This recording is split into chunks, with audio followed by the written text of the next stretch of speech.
Hey guys, welcome back to my channel और हाँ happy new year. पता है थोड़ा सा लेट हो गया, मेरा जो वीडियो बहुत ही स्लो मोशन में आ रहा है। थोड़ा सा मैं बिजी था तो वीडियो बनाने के लिए मुझको टाइम नहीं मिला।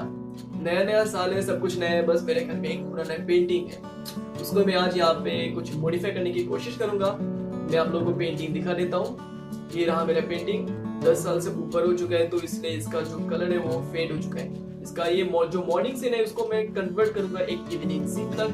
कैसा होगा, अच्छा होगा कि बुरा होगा, हमको नहीं मालूम। बस अगर आपको वीडियो पसंद आए तो जरूर से लाइक कर दीजिएगा और हाँ, अगर आप मेरे चैनल पे नए हो तो जरूर से सब्सक्राइब कर दीजिएगा, क्योंकि मैं ऐसे ड्राइंग वीडियो आपके सामने लाता रहता हूँ। तो चलिए वीडियो को शुरू करते हैं।